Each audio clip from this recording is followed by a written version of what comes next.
The ground at Red Rock Flats Cemetery was still damp from the previous night's rain, and the smell of turned earth hung in the cold October air like something that refused to leave.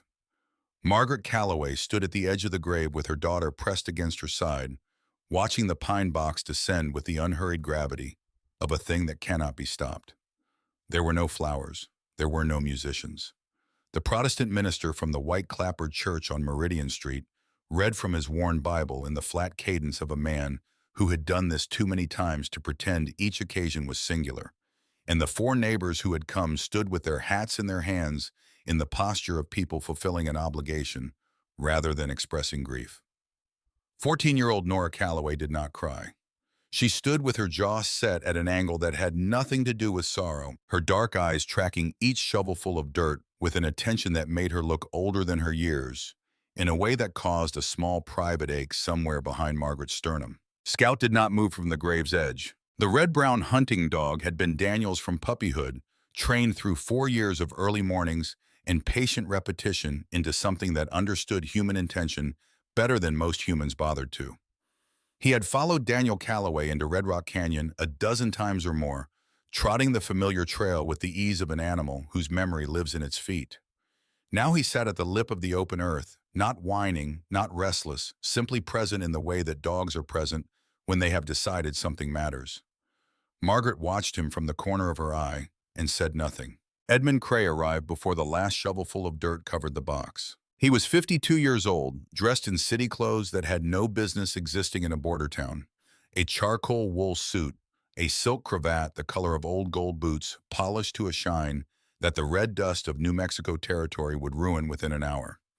He had come to Red Rock Flats 18 months earlier, with capital from St. Louis, a purchased title to the failing First Territorial Bank, and the meticulously patient manner of a man who plans in years rather than weeks. He removed his hat as he approached, which was the correct gesture performed at the correct moment in the way that correct gestures performed by certain men feel like the opening move of something. "Mrs. Calloway." His voice carried the softness of a man who has never needed to raise it. "I know this isn't the moment, but the bank has obligations that don't wait on grief." Margaret did not look at him. Her eyes remained on the mounded earth on the rough wooden cross the minister had pressed into the ground with both hands. Her fingers, where Nora gripped them, had gone cold sometime in the last half hour. 3 days, she said. The two words contained no emotion that Cray could use. He touched the brim of his hat and walked away without hurrying the walk of a man who already knows the outcome. Nora's grip tightened on her mother's hand. Margaret squeezed back once, then released because there were things she needed her hands free to do. The problem with Daniel Calloway's death was that it made no sense.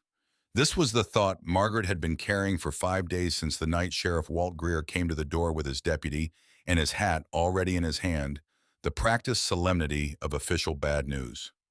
Daniel had been found at the base of the north face of Red Rock Canyon Neck, broken his horse grazing, undisturbed 200 yards away, without a scratch on it. The official account used the word accident 7 times in 4 sentences, as though repetition could substitute for explanation. Frightened horses do not stay to graze. Men who fall from horses do not land with both hands in their coat pockets. Daniel Calloway had grown up on this land, had learned to ride before he learned to read, had spent 42 years developing the particular intimacy with terrain that belongs to people who have never lived anywhere else. He knew every rock and ledge of Red Rock Canyon the way he knew the calluses on his own palms. He did not ride at night without reason. In the last 2 months of his life, he had ridden at night with reason. Margaret had noticed the change in increments, the way changes in people you love present themselves not as a single revelation, but as an accumulation of small details that only form a pattern when you step back far enough to see them whole. Daniel had begun lowering his voice when he spoke to her in the evenings, pulling his chair closer to hers at the kitchen table, pausing to look out the window before he said certain things. He had started carrying the small leather notebook he used for ranch accounts, not in his coat pocket as usual, but tucked inside his shirt. He had made 3 trips to Red Rock Flats in the space of 1 week in September, each time returning quieter than he'd left his eyes, holding the particular quality of a man processing information that has not yet resolved into action. He had been discovering something about Edmund Cray. Margaret knew this the way she knew most things Daniel carried, not from direct statement, but from the texture of his silences, from the names that surfaced, and then were deliberately not pursued from the way he looked at her sometimes across the dinner table, as though deciding how much to say. Cray. The bank, the property transfers. He had said those three things in combination twice in September, and then stopped saying them, and the stopping had been louder than the saying. Sheriff Greer wrote the accident report in 10 minutes. Margaret read it twice at the kitchen table after Nora had gone to bed with the oil lamp turned up high and a pencil in her hand. She found 4 inconsistencies in the first page alone, not the kind of inconsistencies that come from carelessness, but the kind that come from a conclusion written before the facts were gathered. She took the report to Greer's office the next morning. Greer listened with the courtesy of a man listening to weather present, politely attentive, entirely unaffected. He was a large man with a gray mustache and the settled quality of someone who has occupied a position long enough to have become the position. He had been sheriff of this county for 6 years. Your husband fell from his horse, Mrs. Calloway. It's a tragedy, but there's no evidence pointing to anything else. Margaret laid the report on his desk and put her finger on the third paragraph. His hands were in his pockets, Sheriff. Greer didn't look at the paragraph. Men put their hands in their pockets. She pointed to the notation about the horse. Greer's expression did not change. She pointed to the notation about the position of the body relative to the canyon rim, which did not correspond to the trajectory a man falling from a horse would describe. Greer picked up his coffee cup. Mrs. Calloway, I understand you're in pain. Grief does things to how we interpret. She picked up the report, folded it carefully along its original creases, put it in her coat pocket, thanked him for his time with a courtesy that matched his, exactly walked out. The lawyer who maintained a practice in Red Rock Flats was a man named Ibbs, 60 years old, who operated out of 2 rooms above the feed store and who had spent 2 decades learning the precise boundaries of what was possible in a territorial county without making enemies.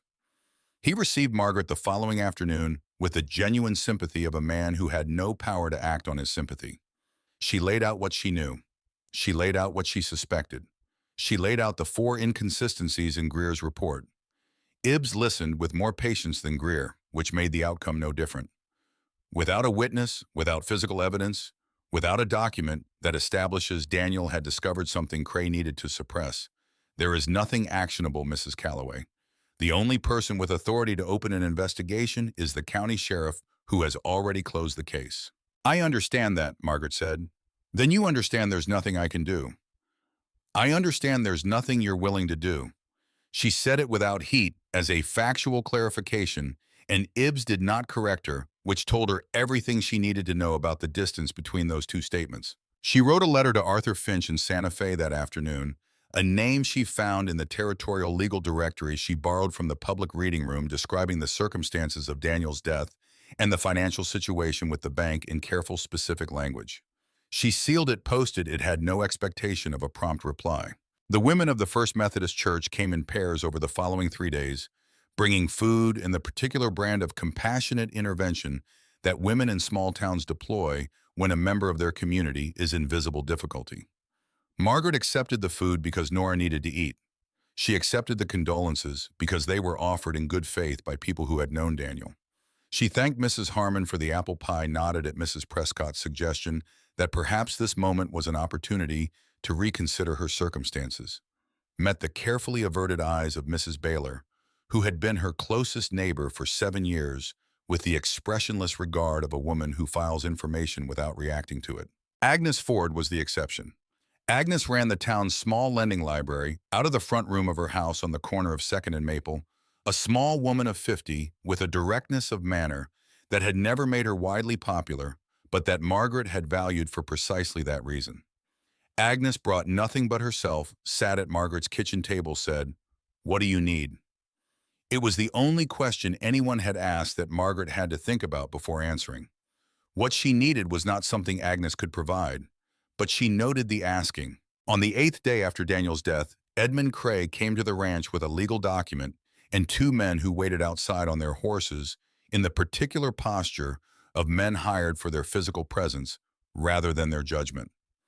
The document stipulated that the bank would exercise its right of foreclosure in 60 days if the outstanding mortgage debt was not satisfied in full. Margaret read every clause. She noted the acceleration provision buried in subsection 4 of the supplementary terms written in the dense contractual language that relies on the reader's unfamiliarity for its effectiveness. She signed the receipt acknowledgement because it was the only thing that had legal meaning to sign. She offered Cray nothing beyond the signature. When he left, she sat at the kitchen table and wrote the numbers in a column: 17 head of cattle, $47 in cash, the outstanding mortgage balance, the supply debt at the general store, the number of days remaining. The numbers were patient with her. They did not change no matter how many times she arranged them. Nora came in from feeding the chickens and looked at the column of numbers without being invited to. "What are we going to do?" Her voice had the quality of someone who has been waiting for the appropriate moment to ask a question that has been ready for days. "I don't know yet." It was the first time in 14 years of motherhood that Margaret had answered Nora with the complete truth. The following 10 days were motion without traction. She spoke with the owner of the hardware store about a line of credit and received a kind refusal. She sent a second letter to Arthur Finch in Santa Fe, more detailed than the first. She wrote to her brother in Colorado, who replied within the week with sympathy and without funds. She calculated and recalculated the ranch's economics until the arithmetic became a form of punishment she was inflicting on herself rather than a productive exercise. The town began treating her with the specific courtesy reserved for people who are in the process of leaving. Whether they know it yet or not unkind, not cruel. Simply the social adjustment a community makes when the outcome of a situation appears settled. It was on the 15th day that Scout began looking north. The dog had been subdued since returning from wherever he'd been the night Daniel died. A quietness that was different from his usual steady calm. The quietness of an animal whose internal compass is pointing somewhere it hasn't been given permission to go. On the 15th morning, Margaret came out to the porch before sunrise with her coffee and found Scout sitting at the edge of the yard facing north toward the canyon with the focused stillness of a creature engaged in something purposeful. That evening, he was in the same position. The third morning, the same. Not anxious, not mournful, directed. Nora noticed it too. "He wants to go somewhere." She was standing beside her mother on the porch, watching the dog with the matter-of-fact perceptiveness she'd inherited from Daniel's side of the family. "Maybe we should follow him." "No." The refusal came out of something that was not quite fear. It came from the understanding that if Scout was pointing toward the canyon, toward the place where Daniel had died, then following him meant beginning a sequence of events that could not be unbegun. Margaret was not afraid of what she might find. She was aware, with the precision of a woman who had taught herself to read contracts, that finding something created an obligation created exposure. And exposure had a cost that extended to the 14-year-old standing beside her. She held the refusal for 4 more days. On the 19th day, she found the note. She had gone through Daniel's belongings 3 times in the week since his death, methodically, completely, the way she did everything that required thoroughness. The 4th time was different only in its desperation, the acknowledgement that she had missed something, or that she was looking for something she hadn't known to look for before. She worked through his coat pockets, his work shirts, the small box of personal items he kept on the shelf above the washstand. It was the boots she nearly skipped. They were work boots, cracked leather worn to the specific shape of Daniel's feet over years of daily use, the kind of object so familiar it becomes invisible. She lifted the inner sole of the left one and found the paper underneath folded 8 times into a square, no larger than a postage stamp. The folding deliberate, the kind a man does who is trying to make something disappear into a small space. She unfolded it at the kitchen table with Nora asleep in the room above and the oil lamp turned low. Marshall James Boone Las Cruces, the only man Cray can't buy. Below that, in smaller script, the letters pressed harder into the paper, as though the pen had been held with more urgency. Scout knows the way. She read it 4 times. She turned it over and found the back blank. She set it on the table and looked at it for a long time without moving. Daniel had written this note knowing there was a real probability he would not be the one who needed to use it. He had written it in the event that someone else would need to find it. She would need to find it, which meant he had understood the risk he was running with a clarity he had chosen not to share with her while he was alive. Perhaps to protect her. Perhaps because saying it aloud would have required him to abandon the work before it was finished. Perhaps both. Daniel had always been a man who completed what he started. She put the note in the pocket of her house dress and went to bed without sleeping. The next morning, she stood on the porch before first light and watched Scout sit in the yard facing north and understood that the decision was already made, had been made when Daniel pressed a pen hard into a piece of paper and folded it into a boot. The canyon waited for her the way large things wait, without impatience, without urgency, indifferent to whether she came or not. She went on the 22nd day, before sunrise. She saddled the gray mare quietly enough sound to be natural, if heard not enough to require explanation.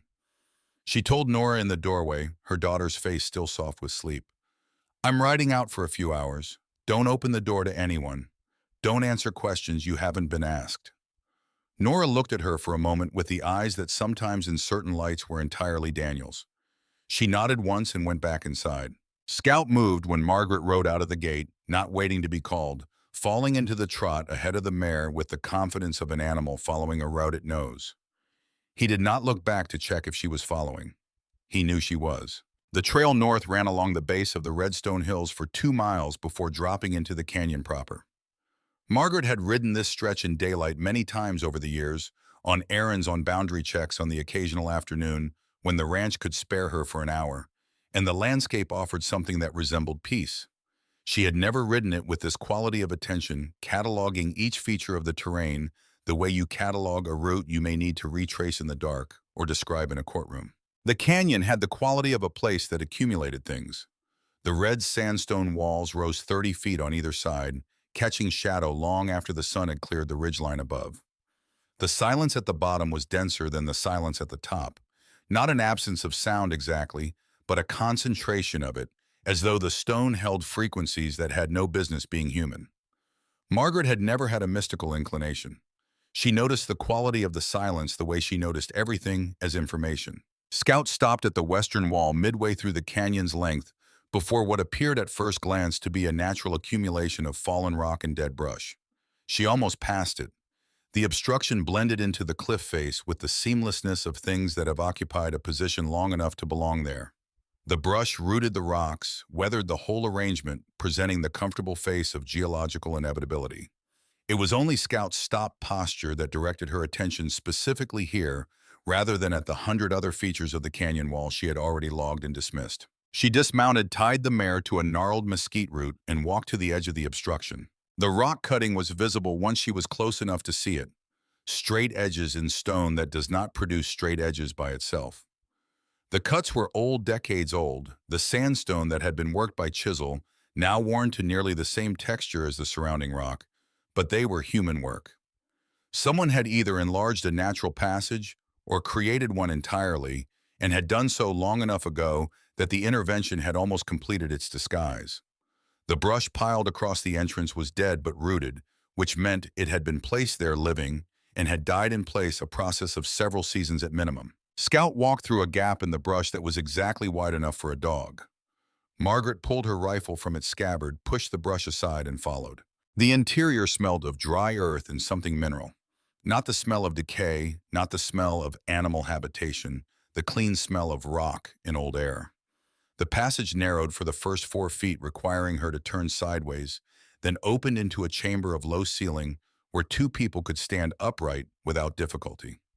She struck a match from the tin in her coat pocket and held it up.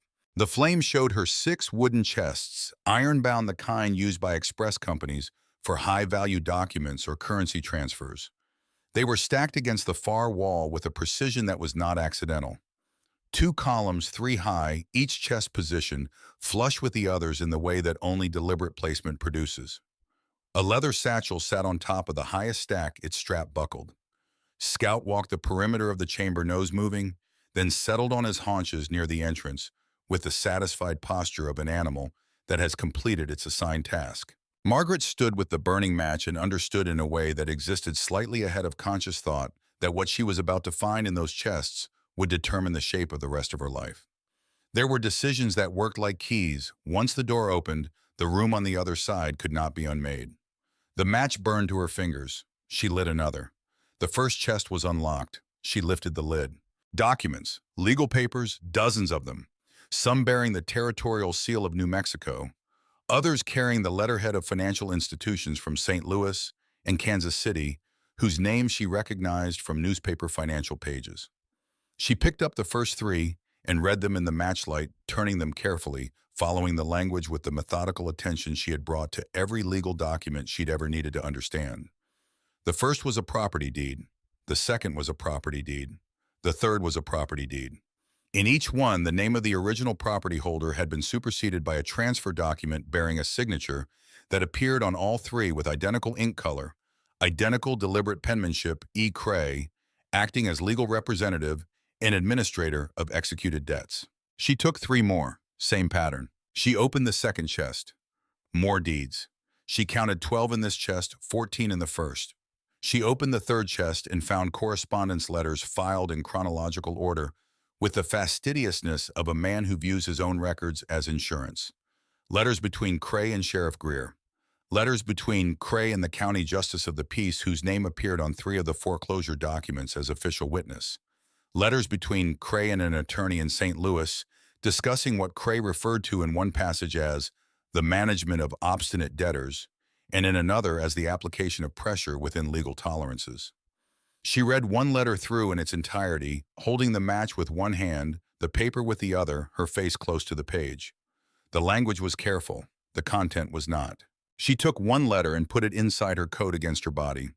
The leather satchel held raw silver ore, small pieces rough, not many of them, but enough to confirm that the canyon contained a vein and that someone had been working it quietly without the territorial mining registration that would have made the activity a matter of public record. In the bottom of the sixth chest, under a cadastral survey map marked with lines and crosses she would need better light to interpret, she found a notebook with a black oilcloth cover.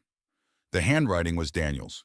She sat down on the floor of the cave with the notebook in her hands and the match burning. The floor was cold through her skirt. Scout did not move from his position near the entrance. The notebook held 4 months of entries written in Daniel's small, ordered hand, the same script she had watched him use for years on ranch accounts, on feed tallies, on the careful letters he wrote to his mother in Kansas every Christmas. The content was different from anything she had watched him write before. Names, dates, dollar amounts, cross-references between transactions. He had been documenting the system loans extended with acceleration clauses buried in supplementary terms that were not explained at signing, sometimes not even disclosed until the debtor received a notice of default. Properties transferred through the legal mechanism of executed foreclosure in transactions that were technically compliant with territorial lending law while being constructed specifically to ensure default. Pressure applied in graduated increments supply. Credit withdrawn, grazing rights disputed. Water access contested, creating financial constriction that left the debtor with no viable option but to sell or lose. 29 properties in 18 months. 29 families. She turned pages in the matchlight, reading entries in fragments, connecting the threads Daniel had been pulling together in the last 4 months of his life. He had been meticulous.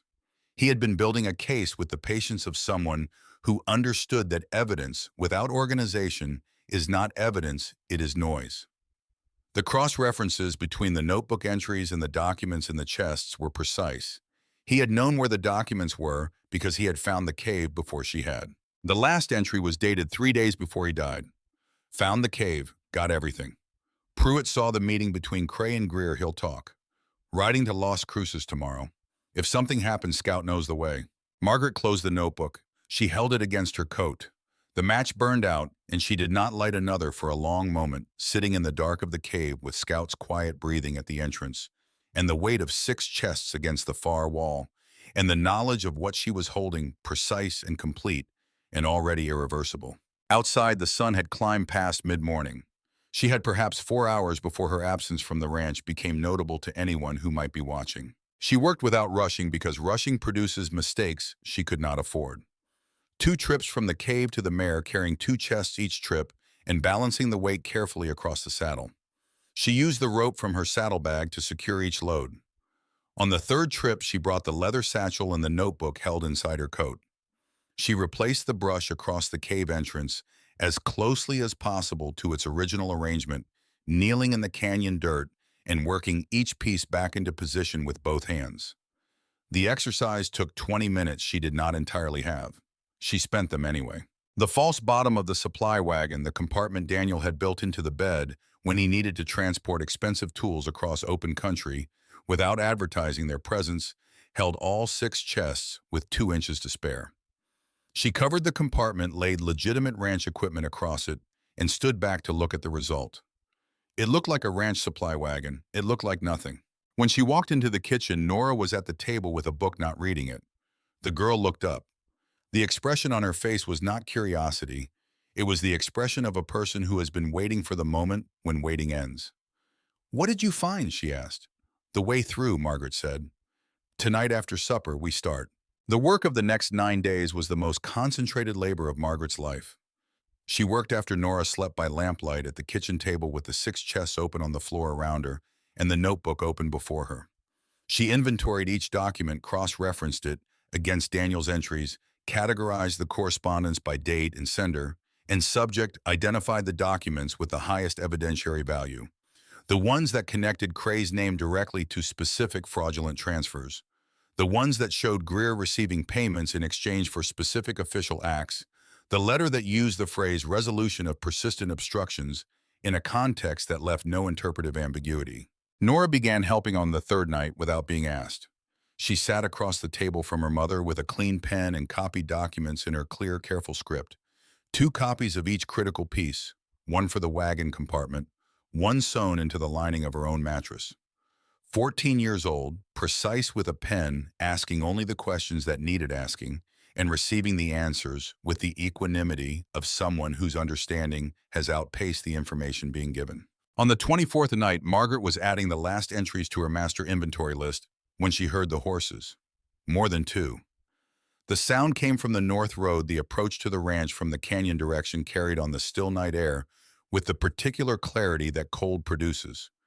The rhythm was slow, deliberate, the pace of men who are not concerned about being heard because they have assessed the situation and concluded that being heard changes nothing in their favor. She turned the lamp off.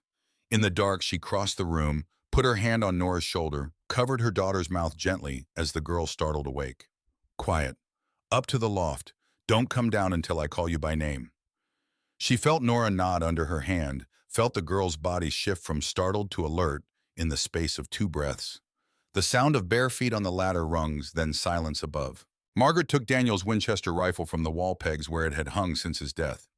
She had spent 9 days practicing with it in the back pasture mornings before Nora was awake, loading, unloading, sighting, loading again, working the action until it moved at the speed of thought rather than intention. She had not been wrong to spend those mornings this way. 3 horses stopped in the yard before the house. One man's voice practiced in the even delivery of statements designed to sound reasonable. "Mrs. Calloway, we know you're inside. We're just here to talk about some boxes that went missing from the North Canyon." She moved to the window without opening it, positioned herself at the wall beside the frame, rested the rifle barrel on the sill at the angle that covered the yard without requiring her to expose herself to the opening. The lamp was off. They could not see her. She could hear them. "This property is under pending foreclosure proceedings." She called out, her voice carrying the same register she had used for 8 years to quiet a classroom of 30 children. Not loud, not soft, entirely without the upper register notes that signal anxiety.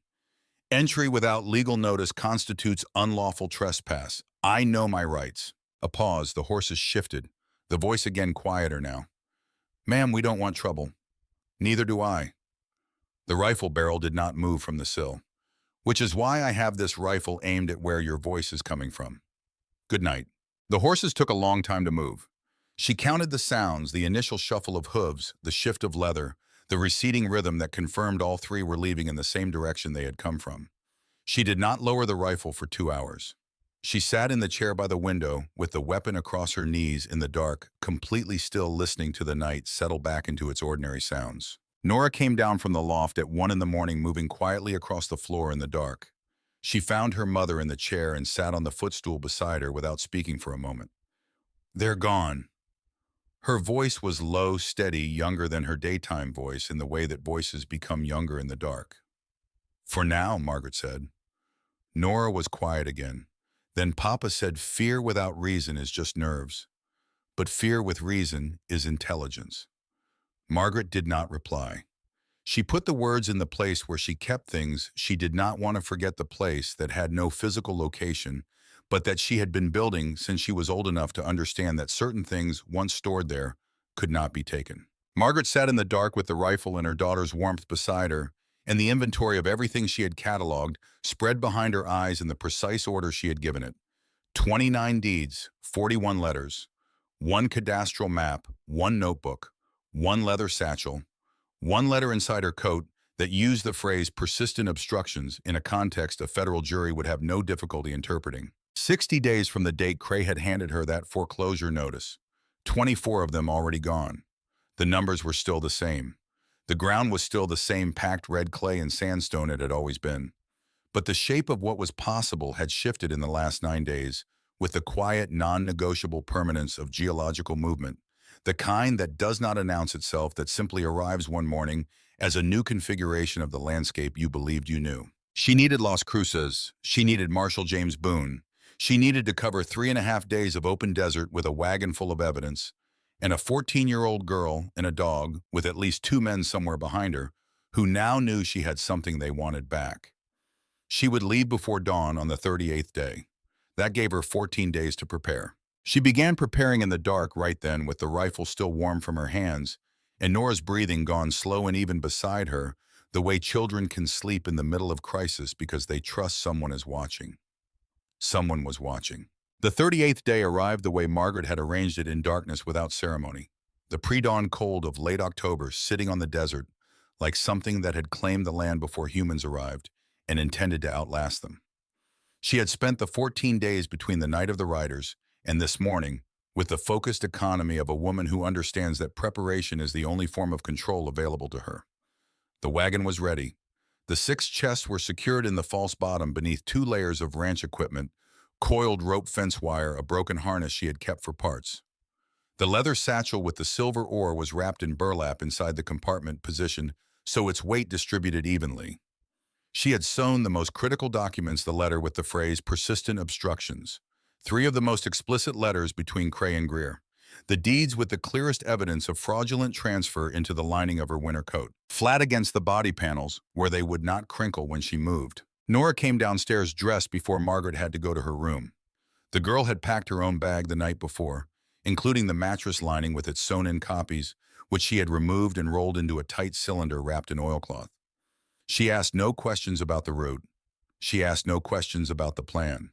She carried her bag to the wagon, climbed up to the bench, settled Scout's lead rope around the rear cleat with the competent knot Daniel had taught her, looked at her mother with an expression that said, "Whenever you're ready." Margaret took one look back at the house from the gate. Stone walls Daniel had reinforced the year they married, the front door he had rehung straight after the original frame warped in the summer heat of their second year.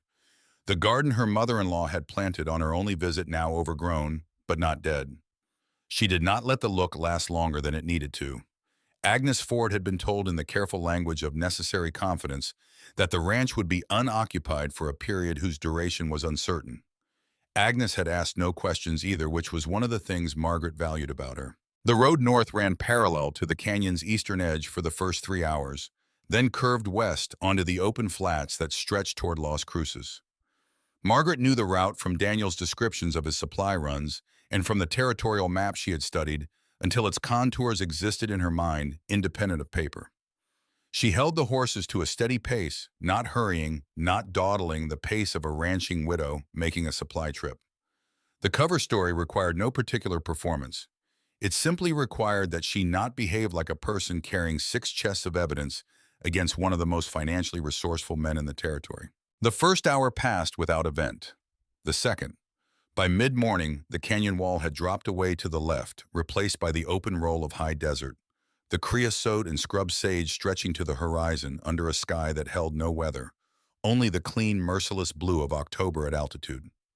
Scout trotted in the wagon's shadow, the lead rope slack, his attention distributed evenly across the landscape. The dust appeared on the southern horizon at noon. Margaret saw it as a smear against the blue, too consistent for wind-driven topsoil, too contained for a cattle drive. 2 riders maintaining a distance that kept them at the edge of visibility, close enough to track, far enough to deny.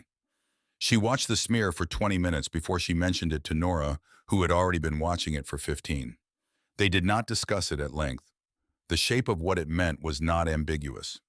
Cray wanted to know where she was going before he decided what to do about the fact that she was going. That calculation gave her a window that would close the moment she arrived somewhere with the institutional weight to protect her. The riders maintained their position through the afternoon, neither closing the gap nor falling back, present on the horizon with the patience of men on salary. When she made camp at sundown, deliberately off the main road in a shallow depression behind a stand of juniper that blocked the sight line from the south, she counted the time between her stopping and the distant dust stopping. 18 minutes. They were watching, not pursuing. She lit no fire. Nora ate cold beans from the tin she'd packed without complaint, rolled into her blankets, with Scout pressed against her back, fell asleep with the adaptability of youth, which has not yet learned to spend the night's sleeping hours rehearsing the day's failures. Margaret sat with his rifle across her lap in the darkness of the desert overhead. The desert at night in October had a quality she could not name and had never tried to. The cold came up from the ground as much as down from the sky, as though the land itself was exhaling something it had stored all summer. Stars so dense and low they seemed geographical, rather than astronomical features of a landscape that existed on a scale that made the wagon, the six chests, the two distant riders, the 60-day deadline, all of it seem precisely as large as it was, which was not very large. The temptation arrived in the second hour of sitting, not fear. Fear she had dealt with filed under the heading Nora had given it information rather than paralysis. What arrived in the second hour was something slower, colder, more persuasive than fear. The argument presented itself with the smooth logic of a thing that has been waiting for the right conditions. She could leave the chests here, carry them off the road into the juniper, cover them with brush, walk away. Take Nora, take the horse's ride to Albuquerque or Santa Fe, or any city large enough that Cray's name meant nothing. Start over with nothing but what she could carry, which was, admittedly, more than many people started over with. A former school teacher with 8 years of demonstrated competence had employment options. The 60-day deadline would expire. The ranch would be lost. She would lose nothing else. The argument was not irrational. That was what made it dangerous. She opened the notebook. She had not reread it since the cave. She opened it now by the faint starlight, not able to make out individual words, but running her thumb across the pages, feeling the indentations of Daniel's pen, the places where he had pressed harder because the information required it, or because his hand had tightened without his knowing. She turned to the last section by feel. The list she was looking for was 2 pages from the final entry, 29 names in 2 columns. Daniel's neat hand, each name followed by a property description, a loan date, a transfer date. She had recognized 6 names when she first read them. She had not allowed herself to linger on what the recognition meant at the time, because there had been work to do. Now in the dark, with no work requiring her hands, she let herself follow each name to the face she knew behind it. Old Tom Pierce, who had worked the sundown spread for 30 years before selling, she had thought at the time it was voluntary. Had not questioned it, had noted his subsequent appearance as a day laborer on the Harker property with the discomfort of someone who doesn't know what they're looking at. The Harker brothers themselves gone to Texas after foreclosure, a departure she had attributed to the drought the previous year. Edna Whitfield, Daniel's cousin's nearest neighbor, who had moved into Albuquerque with her daughter's family because she had no house left to stay in. 6 people she could put faces to. 23 names she could not. The mathematics were simple. If she could recognize 6 people and 29 names by virtue of proximity alone, the other 23 were no less real than the 6. They simply lived in the part of the territory where Margaret Calloway's life had not yet intersected with theirs. Leaving the chests in the junipers was not a decision about her own comfort. It was a decision about 23 families whose names she had read in a dead man's notebook. She closed the notebook, replaced it inside her coat, watched the distant darkness where the 2 riders had made their own cold camp, and waited for the sky to begin its change. Las Cruces announced itself on the afternoon of the second day as a flat sprawl against the base of the Oregon Mountains, a town that had grown faster than it had organized itself, wide streets, carrying the noise of a territory economy in active motion. Margaret had been to Las Cruces twice before, both times with Daniel on supply runs, neither time with any reason to notice the federal building on the main street. She noticed it now. 2 stories, territorial stone construction, a painted sign above the door reading U.S. Marshal's Office, District of New Mexico. It sat between the Territorial Bank on its left and the telegraph office on its right, which struck her as an appropriate geography. She parked the wagon on the side street, checked that the false bottom was indistinguishable from what it was supposed to be, told Nora to stay with Scout, walked in. James Boone was not what she had constructed from the note's spare description. She had assembled a vague impression of institutional authority, a man defined by his office rather than himself. The reality was 45 years old, lean, with a face that carried the specific weathering of someone who spent considerable time outdoors at altitude, and the specific stillness of someone who had learned that most people reveal everything relevant about themselves if you simply don't interrupt them. He was sitting at a desk covered in paper when she entered, looked up without standing, assessed her in the way she had learned to recognize, not rudely, not dismissively, but with the evaluative attention of a person who processes information before reacting to it. She put Daniel's notebook on his desk. He read for 40 minutes. She stood. No one offered her a chair.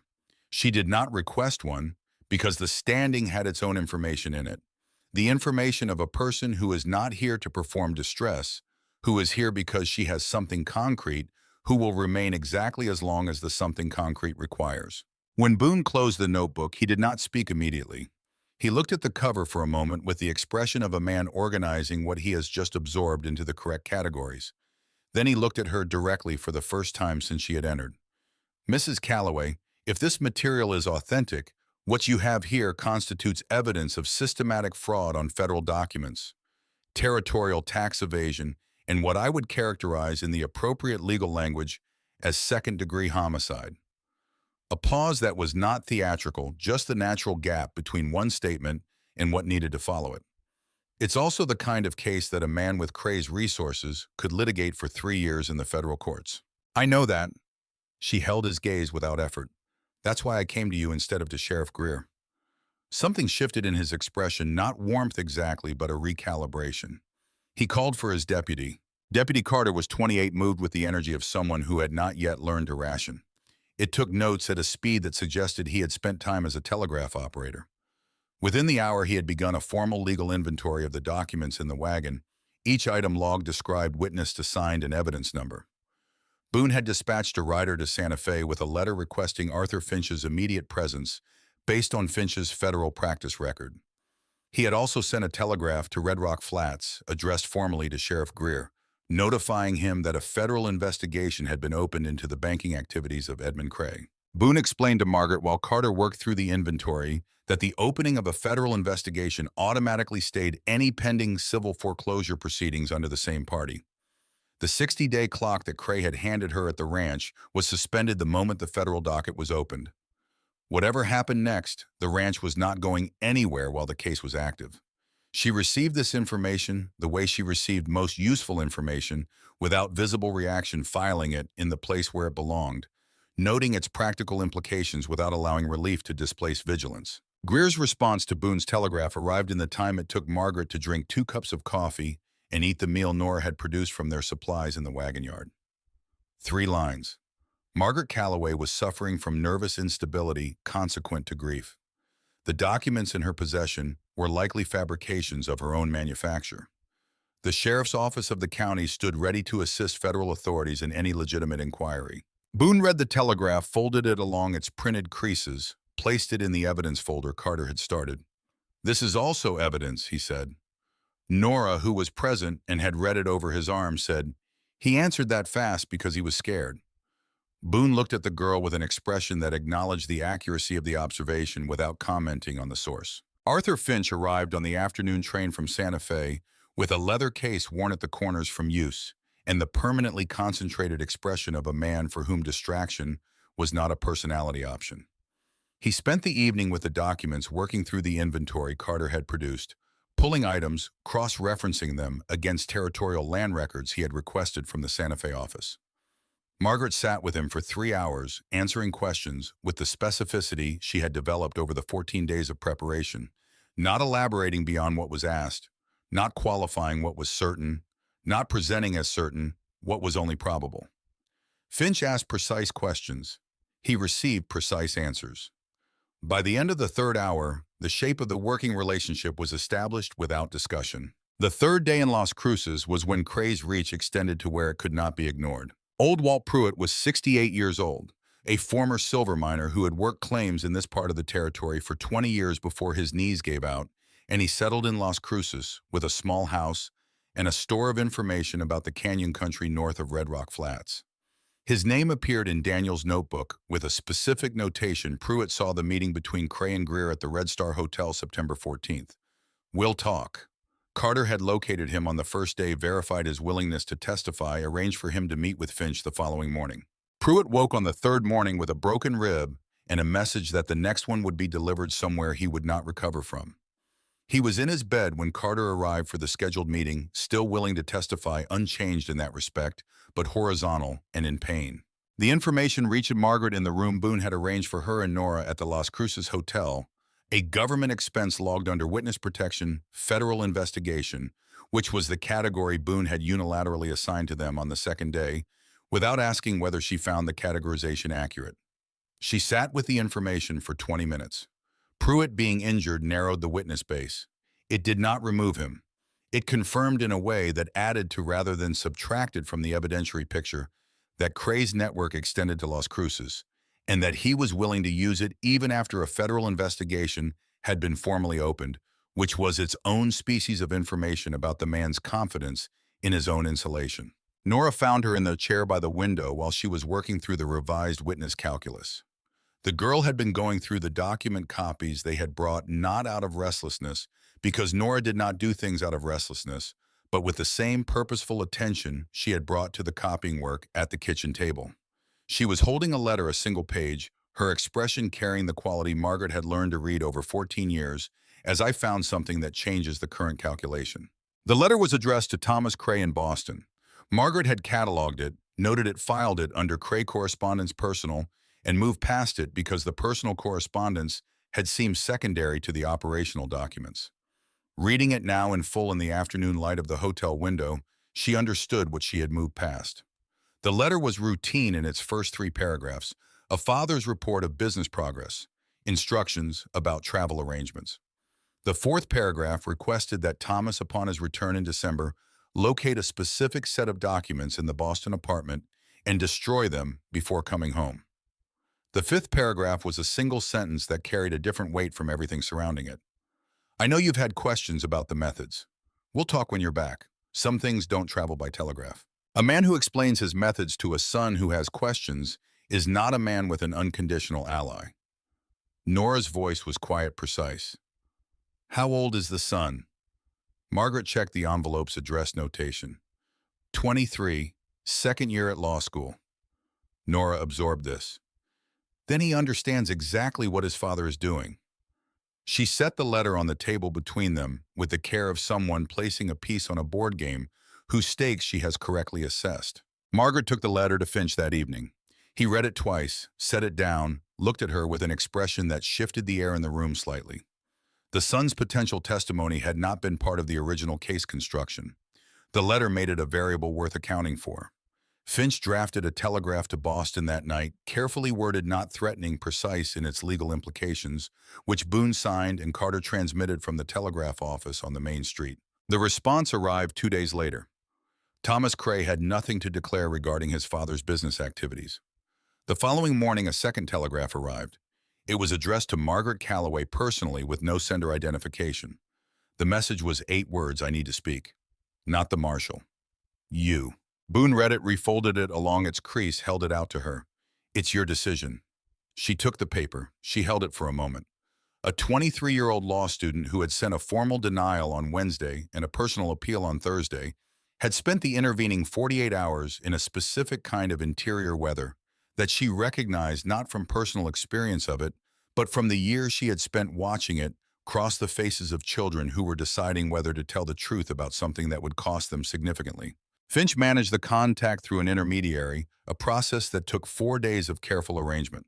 Thomas Cray arrived in Santa Fe on a Tuesday off the midday train without notifying his father, carrying a single bag. He was 23, with his father's eyes in a face that had otherwise declined the inheritance, where Edmund Cray moved through space with the settled authority of a man who has never questioned his right to it. This young man moved with the wariness of someone who has recently discovered that certainty was a thing he had been borrowing rather than owning. Margaret received him in Finch's office without Boone present, as Thomas had requested. He sat across the table from her with his hands flat on the wood in front of him and spoke without preamble in the direct manner of a person who has decided that circling the subject is a luxury he can no longer afford. I know what my father has done. I've known for a year. Not in the detail, you have not the full picture, but enough that I cannot say I didn't know. Why are you here now? Her voice was even without accusation. The question was genuinely functional. He was quiet for a moment that had the character of honesty gathering itself rather than evasion manufacturing itself. Because last week I received a copy of your case file with a note stating that if I didn't testify voluntarily, my correspondence with my father would be entered as evidence of complicity. That's one reason. Another pause. Because I haven't slept properly in 8 days. That's a second reason. Because I've learned enough law to understand that the difference between a voluntary witness and a defendant is a difference that merits being taken seriously. That's the third. He looked at the table, then back at her. I won't pretend the first reason isn't part of it. It is, but the other two are also true. It was imperfect honesty. Imperfect honesty was the most functional kind. What can you testify to, she asked. He could testify to working at his father's bank the previous summer. He could testify to witnessing 2 meetings between Cray and Greer in which specific debtors were discussed by name in the context of what his father called pressure strategies.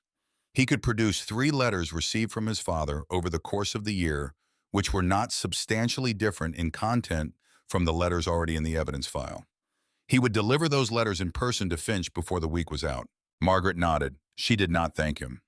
Gratitude was not the appropriate register for what he was doing, which was something between civic obligation and self-preservation, with a thread of conscience running through it, fraying at the edges in places he had not yet examined. The week before the trial was the week of maximum pressure, compressed and deliberate arriving in the specific sequence of a campaign rather than a panic. 2 secondary witnesses withdrew after unannounced evening visitors. Pruitt, his rib partially healed, confirmed his testimony from a sitting position. He would appear in court if someone drove him there, he told Carter. And if they broke another rib over it, he would appear in court from a stretcher. 4 of the 6 ranchers Margaret had known personally agreed to testify about their loan conditions and the graduated pressure they had experienced. The remaining 23 families from Daniel's list were being contacted by the federal office at varying speeds depending on their current locations. Finch reviewed Margaret's testimony with her for 3 hours the evening before the trial's first session. He was direct in the way that competent people are direct when the circumstances are serious enough to make anything else a form of negligence.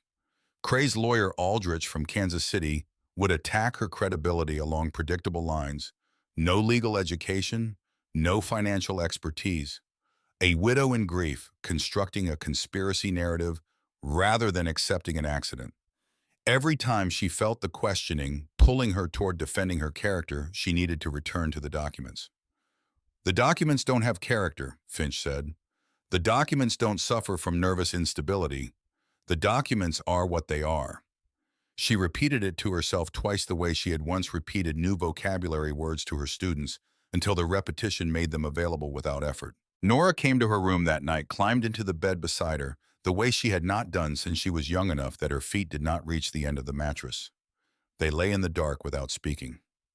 The not speaking had its own content, the accumulated weight of 2 months carried by 2 people at different ages, the weight distributed unevenly because the mathematics of age made it impossible to do otherwise, the smaller person having carried more than her proportional share by virtue of circumstances that had not consulted anyone's readiness. At some point, Margaret became aware that the quality of Nora's breathing had changed to sleep. She lay in the dark and let herself exist for a moment, without the inventory, without the timeline, without the 29 names and the remaining days, and the 4-hour drive to Santa Fe that would begin before first light. Just the breathing, just the weight of the girl against her side, just the fact of still being here in a room that Cray had not taken with the evidence, intact with Pruitt, still willing with Thomas Cray's 3 letters in Finch's possession, with Scout asleep outside the door in the hallway, because Boone had made an exception to the hotel's policy without explaining why. The attempt came at the end of that night. Margaret was not asleep when she heard the sound in the lower hall. She had not been asleep for 2 hours, had been lying with the specific stillness of a person conserving rest. they cannot achieve letting the time pass. The sound was careful, the soft impact of leather soles on wooden stairs, the kind of careful that is more concerning than careless, because it requires intent. Two sets of footsteps maintaining an interval. She was on her feet before the sound reached the second landing. Had the rifle from its position against the wall had moved to the door. She did not open it. She listened. The footsteps stopped in the hallway below, not at her floor at the first landing. Then voices low overlapping with other voices she recognized boomed sharp, with the authority of someone exercising it at full capacity, Carter's the metallic sound of iron hardware. Then quiet. Nora was sitting up in the bed when Margaret turned back fully awake in the immediate way that had replaced the slow morning surfacing she used to do before October. "Downstairs," Margaret said. "The marshal." Nora exhaled a single breath that carried a month's accumulated tension in its release. She lay back down. Scout, who had been silent throughout, put his nose against the crack under the door and then settled again. In the morning, Boone told her that both men were in custody. The added charges of obstruction of federal justice were already in the file. He said it without ceremony, the way he delivered most information as a factual update cleanly, without the implied request for a specific emotional response. Margaret received it the same way.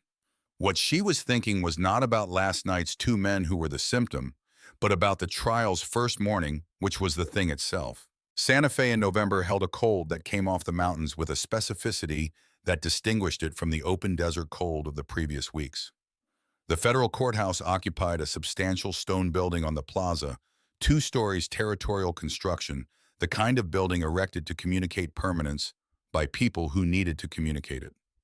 When Margaret arrived with Finch on the trial's first morning, there were people outside she had not anticipated. Reporters with notebooks, 4 of them, their breath clouding in the morning air. Finch explained as they walked toward the entrance. Boone had sent the case file to 3 newspapers 2 weeks earlier: the Santa Fe Daily New Mexican, the Albuquerque Journal, the Rocky Mountain News out of Denver. The story of 29 families in the St. Louis Banker had the structural qualities that newspapers valued, and the newspapers had responded accordingly. The public attention created a complication Finch had already accounted for. Witnesses became harder to intimidate when their testimony was a matter of public interest. The cost of silencing them increased by the square of the audience watching. But it also created pressure on the jury that could move in any direction a variable Finch could work with, but not control. He had 21 years of federal practice. He had seen stronger cases lost for reasons he still found difficult to fully explain. He was telling her this not to discourage, but because he believed she needed the accurate picture rather than the comfortable one. The judge was Fletcher, 60 years old, federal appointment from Washington, with a reputation for impatience with procedural theater and scrupulous exactness with procedural substance. Not the Judge Cray's team would have selected. Aldrich and his 2 associates from Kansas City sat at the defense table with the particular composed readiness of people who have been paid enough to be ready for anything. Cray himself sat between them with the posture of a man who had decided that projecting calm was his best remaining strategy, which it was, which made the rigidity in his shoulders visible to Margaret from across the room more informative than his composed expression. The first 2 days were the testimony of context.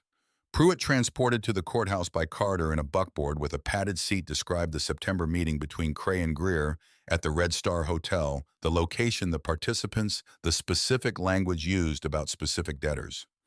He delivered this testimony in the flat, unembellished manner of a man reporting what he had witnessed without interpretation, which was the most credible kind. 4 ranchers followed, each describing the loan terms, the undisclosed acceleration clauses, the pattern of pressure that preceded foreclosure. The federal document examiner from the Territorial Land Office analyzed the 29 fraudulent transfers with a technical precision that required several jurors to take notes in order to follow. Greer testified under partial immunity in the manner of a man attempting to protect as much of himself as the situation allows. He confirmed receiving payments from Cray. He denied knowing the payments were associated with criminal activity. He offered an account of events that Finch dismantled in cross-examination, using the letters from the evidence file, 1 letter at a time, each one narrowing the space available for the interpretation Greer was attempting to maintain. On the evening of the second day, Finch reviewed Margaret's testimony with her for the final time. The preparation had been done. The remaining work was execution. She was the axis on which the case turned, not because she was the most legally sophisticated witness, but because she was the one who had found the evidence, understood its organization, preserved its integrity under conditions that Finch intended to make very clear to the jury. Aldrich would come at her on the question of motive, on the question of capacity, on the question of emotional instability. Every time he moves you toward defending who you are, Finch said, bring the answer back to what the documents say. You don't need to be credible. The documents are already credible. You need to be the person who explains them accurately. She had 8 years of practice explaining things accurately to people who initially thought they couldn't understand them. She was not concerned about her capacity to perform that function. What she thought about after Finch left and the room was quiet was a different thing entirely. She thought about Daniel pressing a pen hard into a small piece of paper and folding it 8 times and hiding it in the bottom of a boot in the understanding that he might not be the person who ever unfolded it. The deliberateness of that action, the knowledge it required, the specific quality of courage it took to do the work anyway, knowing it might only matter to someone else after you were gone. Tomorrow she would walk into that courtroom.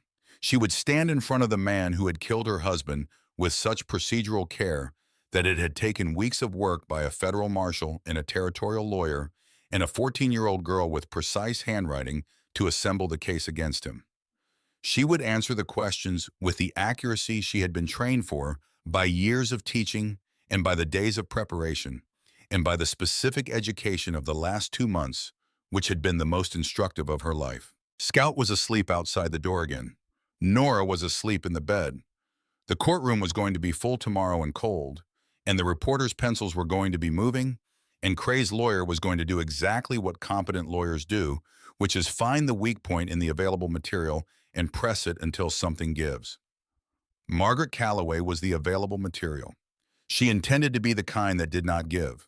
The cold came off the mountains through the window glass and lay against her face, and she let it because she had found over these last weeks that cold was clarifying in a way that comfort was not. The courtroom filled from the back the way rooms fill when people are uncertain of their welcome, but compelled by something stronger than uncertainty.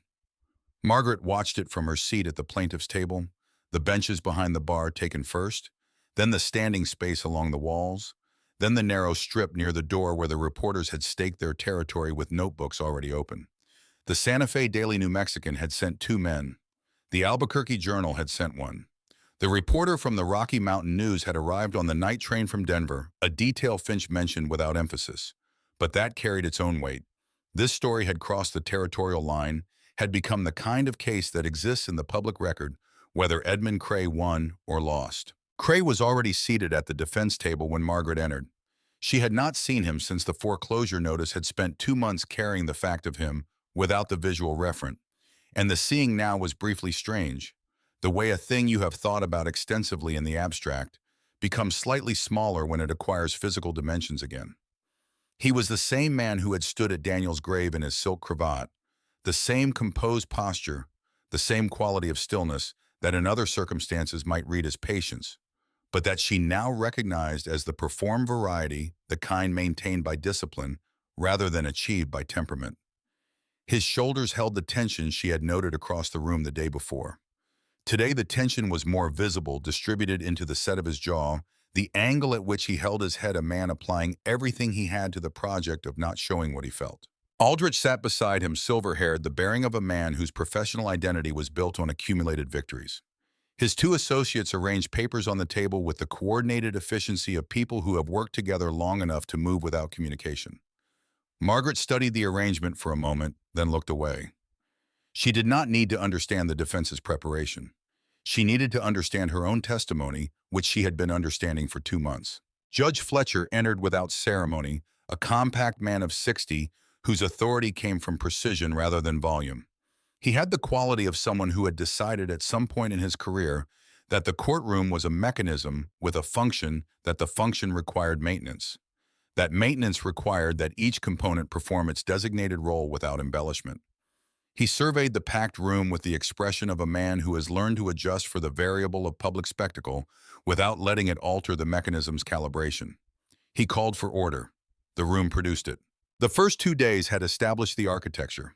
Pruitt's testimony about the Red Star Hotel meeting had put Greer and Cray in the same room, speaking about specific debtors in the specific language of men making plans they did not intend to see in writing.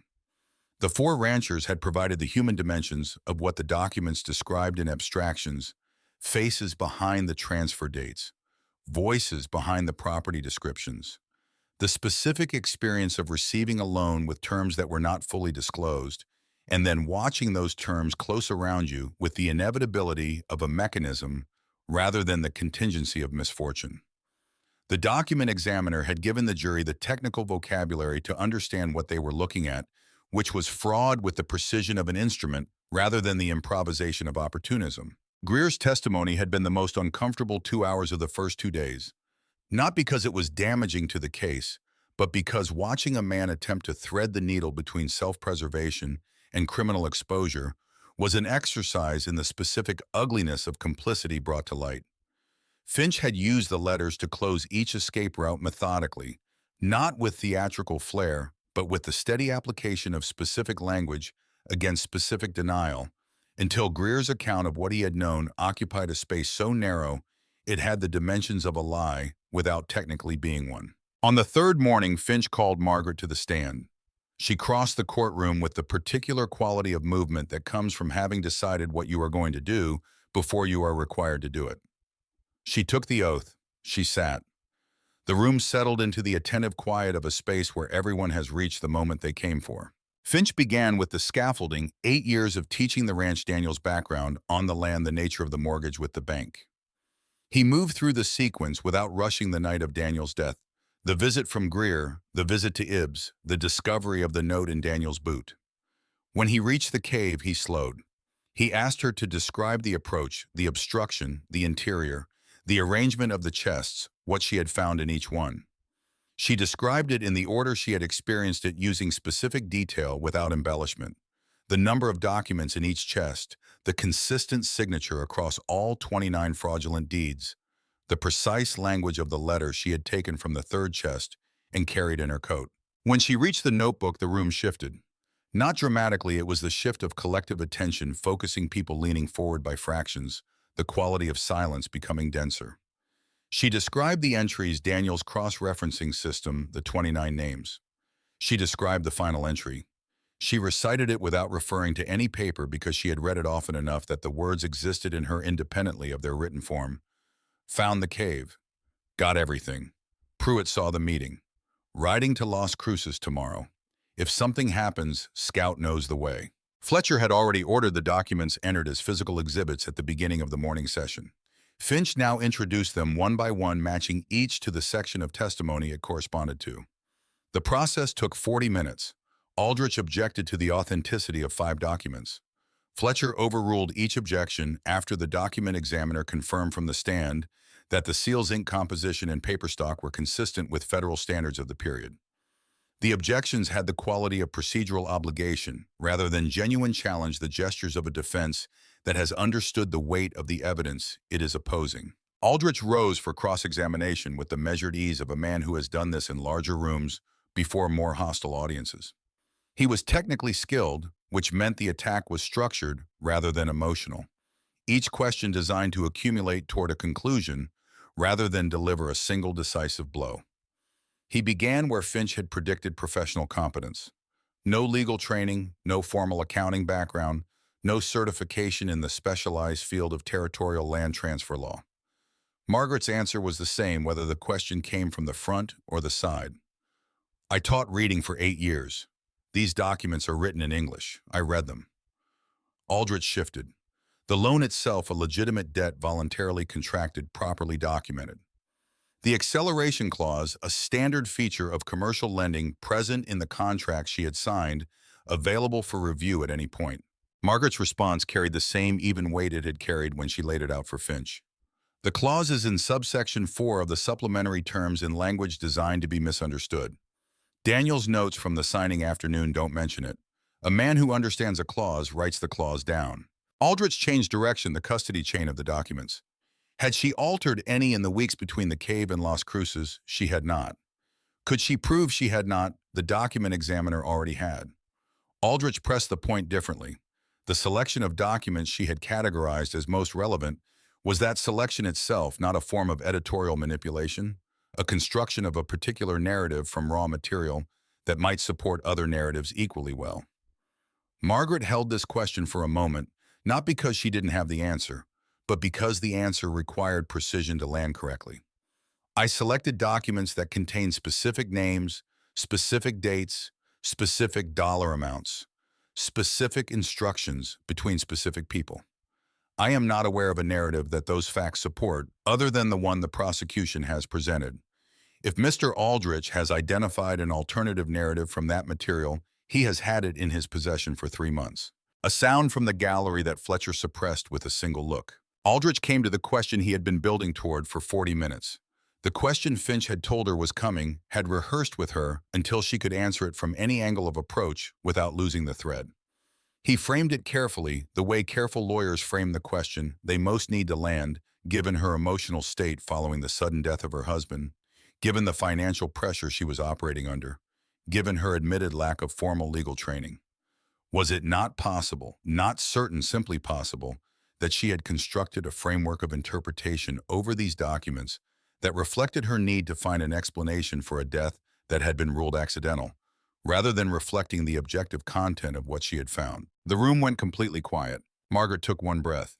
My husband wrote in his notebook 3 days before his death that he had found the evidence and would ride to Las Cruces the following day. Her voice had the quality it always had when she was teaching something that mattered, not louder, not softer, simply more present. He was a man who did what he said he would do. He had done it his entire life. If he did not ride the next day, it was because something prevented him. The documents in those 6 chests describe what prevented him. She stopped there. She did not add to it. She did not qualify it. She let it occupy the space it had earned. The side door of the courtroom opened. Aldrich saw it. The change in his posture was small but immediate, a fractional adjustment in how he held his weight, the kind a person makes when something they had calculated would not happen, has happened. Thomas Cray entered with Deputy Carter beside him. He was dressed conservatively, carrying nothing, moving with the deliberate pace of a man who is committed to a direction and is not looking at what's beside the road. He took the stand after Fletcher accepted Finch's motion to introduce a late witness with a speed that suggested he had been prepared for exactly this possibility. Thomas placed his right hand on the Bible with the self-consciousness of someone performing a ritual whose significance he is in the process of reassessing. He stated his name. He stated his connection to the defendant. He stated his educational background. Second-year Boston University School of Law, which produced a murmur in the gallery that Finch did not suppress because it served its own purpose. He described working at his father's bank the previous summer. He described the 2 meetings he had witnessed between his father and Greer, in which named debtors were discussed in the context of what he had understood at the time as strategies he chose not to examine closely. He described receiving the letter requesting document destruction. He produced 3 letters received from his father over the past year, handed them to Carter, who handed them to Finch. Aldrich's cross-examination of Thomas was the stillest 20 minutes of the trial. There was no angle that worked. A 23-year-old law student with nothing to gain from false testimony against his own father providing evidence that corroborated the documentary record rather than replacing it was not a witness that conventional cross-examination techniques were designed to dismantle. Aldrich tried the question of motive. Had Thomas been promised anything in exchange for his testimony? Thomas had not. Had he been threatened with prosecution if he refused, he had been informed of the legal implications of his correspondence, which was a statement of fact rather than a threat. Aldrich returned to his seat with the expression of a man who has played the available hand with full competence and found the hand insufficient. The jury was out for 4 hours and 17 minutes. The courtroom emptied into the anteroom, filled with the specific tension of waiting that has no productive outlet. Margaret sat with Finch on a bench along the wall. Nora sat beside her, not speaking, her leg pressed against her mother's, with the contact of someone communicating something that doesn't require language. At some point in the second hour, Finch got up and came back with coffee. At some point in the third hour, Thomas Cray sat down on a bench on the opposite side of the room and looked at the floor. Margaret looked at him once for a moment, considering the particular position he occupied, a man who had done the right thing for a combination of reasons that were not all equally noble, which was the condition under which most right things got done. The bell sounded at 11:47 in the evening. Fletcher called the room to order with the efficiency of a man who had been awake the same hours everyone else had and saw no benefit in acknowledging it. The jury filed in. The four-person rows. In the yellow hiss of the gas fixtures along the courtroom walls, with the reporter's pencils already moving with Cray's composed expression, held in place by the last available reserves of a discipline that had been sufficient for every previous challenge he had encountered, guilty on 16 federal counts. Fraud on federal documents, bribery of a public official, second-degree homicide, and the death of Daniel Calloway. Fletcher pronounced sentence into a silence that the packed room produced not from respect, but from the specific blankness that arrives when something long in motion reaches its final position. Cray did not collapse. He did not visibly react beyond the single involuntary tightening of the muscles around his eyes that constituted, for a man of his particular architecture, the maximum available expression of what was occurring inside him. Aldrich placed one hand on his client's forearm, a gesture small enough to be deniable as support, large enough to be legible to anyone watching as exactly what it was. Life imprisonment. The bank's holdings to be administered by the Federal Territorial Court, pending restitution proceedings. 29 properties to be returned to their rightful owners through the federal land transfer process. Fletcher looked down from the bench at Margaret with the expression of a man who is not accustomed to saying what he is about to say, because the occasions that require it are rare enough to be genuinely unusual. The determination demonstrated by this woman in preserving evidence under conditions of direct threat. The judge said, his voice carrying the flat precision of a man who chose his words the way an engineer chooses load-bearing components, constitutes a contribution to the administration of federal justice in this territory that this court wishes to acknowledge explicitly. He paused. The claim of Mrs. Margaret Calloway on the ranch property at Red Rock Flats, including the land and mineral rights associated with the North Canyon claim, is hereby confirmed, registered free of any mortgage or debt obligation to the Bank of Edmund Cray. She walked out of the federal courthouse at 1 in the morning into the cold that lay over Santa Fe like something polished. The plaza was empty at this hour, the stone buildings holding the lamplight in their windows with the self-sufficiency of structures that have seen enough to be unimpressed by individual events. Nora was on the steps where she had been waiting since the gallery cleared. Margaret walked to her daughter, put her arms around her without calculation or performance, held her with the specific force of someone who has been holding something else for a very long time. Nora held back with the full strength of her 14-year-old body, which was considerable. Scout, tied to the hitching post at the courthouse gate, wagged his tail without urgency. They returned to Red Rock Flats in the first week of December, with the wagon, the empty false bottom compartment, Scout asleep in the wagon bed. The road home had the quality of a route seen differently on return, the same terrain, the same red stone, the same distances between landmarks, rearranged by context into something that looked like itself again, rather than like a thing to be navigated for survival. Margaret drove. Nora read. Scout monitored the horizon with the professional attention that the prospect of jackrabbits warranted. Agnes Ford met them at the gate. She had been keeping the chickens alive. She had kept the garden's remaining growth from the autumn frost. She had told no one where Margaret had gone, which had apparently required considerable social fortitude, given the volume of inquiry. She asked no questions about the outcome. She read the answer in Margaret's face, nodded once, with the satisfaction of a woman whose confidence in a particular result had been vindicated, went to put the kettle on. The winter was work. The ranch needed the attention of the months Daniel had spent on something else. The deferred maintenance that accumulates when a person's primary focus is not where it is supposed to be. Margaret attacked it with the same methodical inventory she had brought to the documents, identifying each task, ranking it by urgency, proceeding in order, without mourning the state of things before she reached them. The stonework around the north pasture fence needed repointing.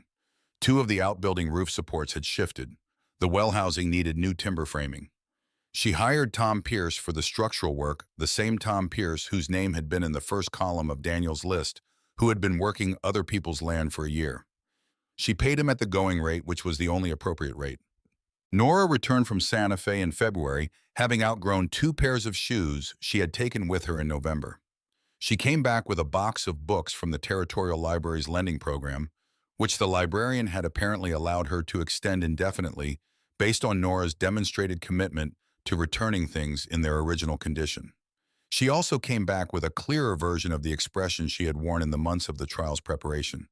Still the jaw, still the eyes, but the hardness that had come from carrying something specific had softened into something more durable, the long-term material of a person who has decided who they are. The cattle reached 40 head by April with 2 calves born in the warm weeks of late March. The miner Finch had identified a retired territorial surveyor named Briggs, who knew the canyon country and its geological signatures, confirmed the silver vein in the North Canyon in March. Modest, not a fortune.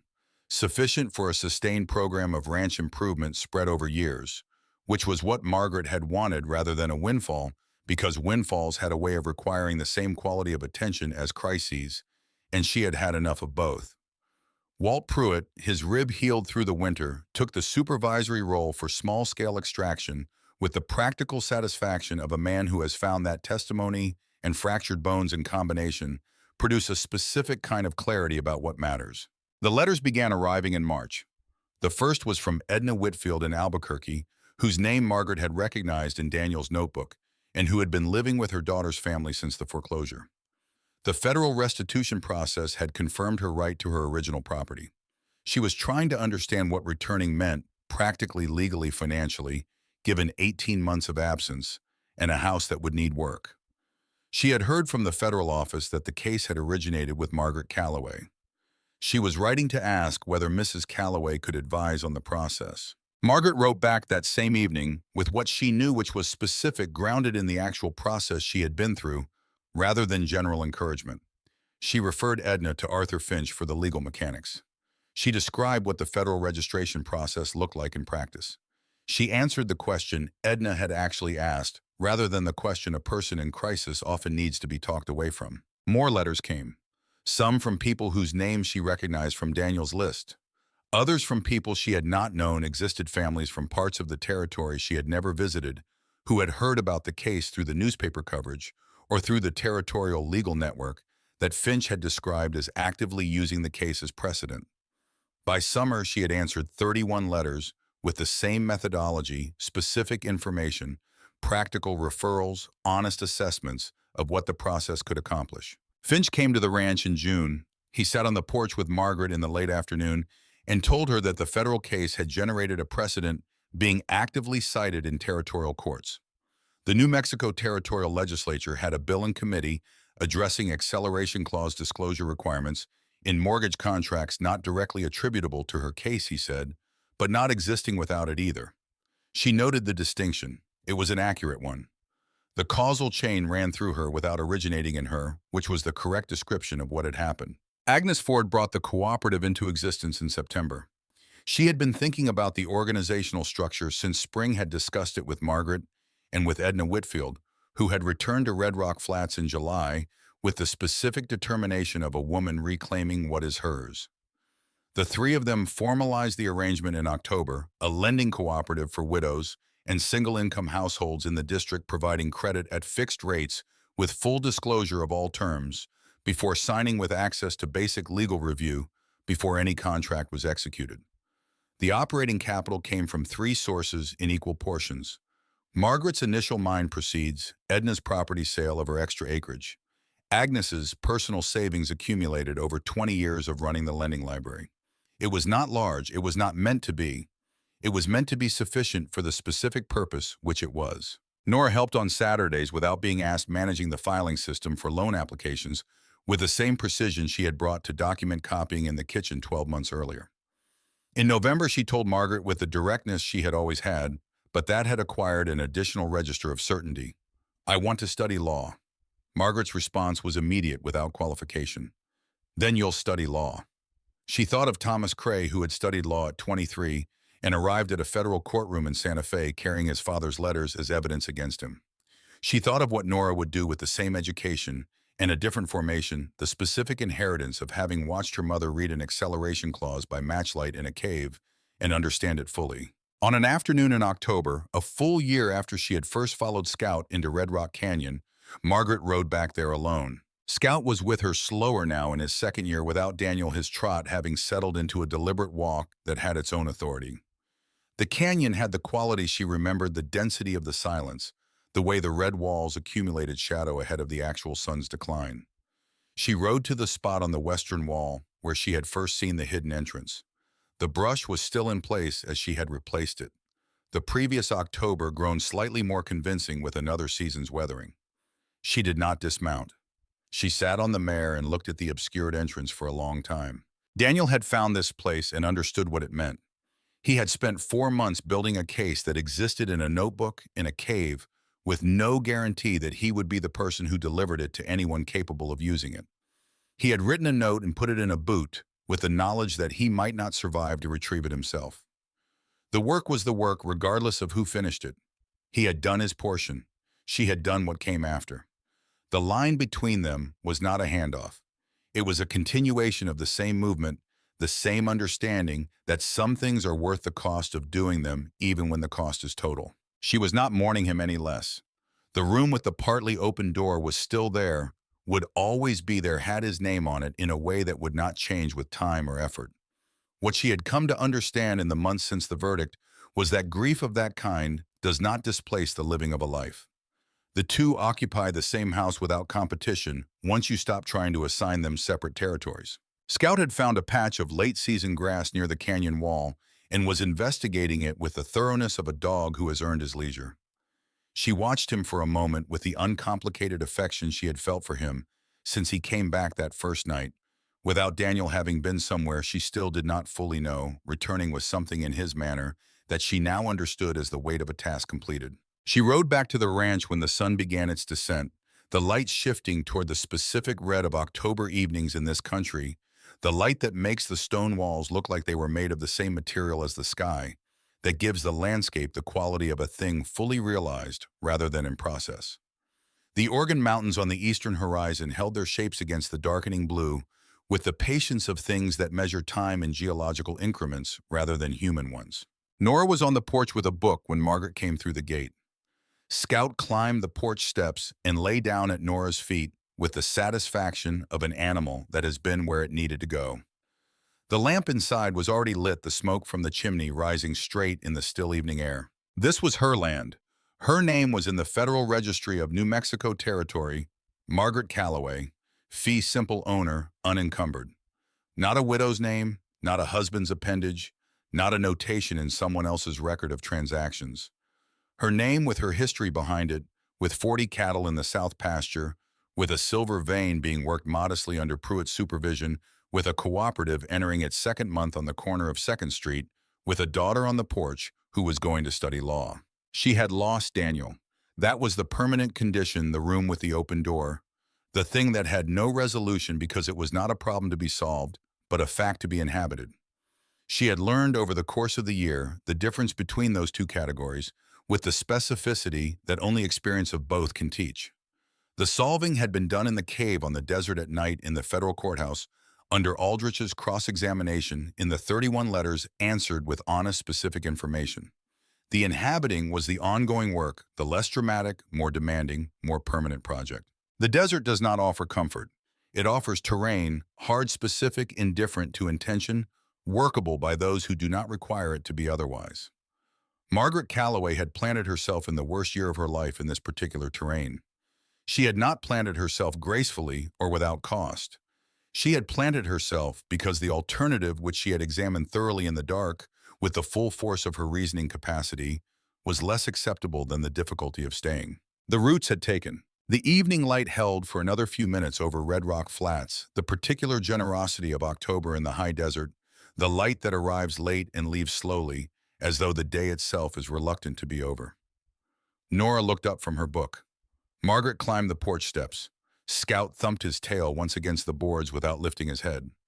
The lamp inside threw its warm rectangle through the front window onto the yard, and the night came in from the east in the gradual way of nights that are in no hurry, and the mountains held their shapes against it as they had always held them, as they would hold them after everyone present had become part of the ground they stood on. She went inside. There was work tomorrow, as there had been work every day, as there would be work after tomorrow, in the specific, unending way that sustains rather than depletes the way that Daniel had worked this land for years without exhaustion. Because the work and the land and the life were not separate things requiring separate energy, but a single continuous thing that fed itself. She lit the second lamp. She put water on for coffee. Through the window, she could see Nora's shoulder, the edge of the book, the corner of Scout's red-brown shape at her daughter's feet.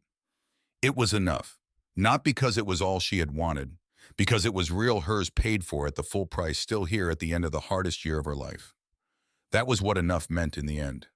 Not the absence of what was lost, the presence of what remained.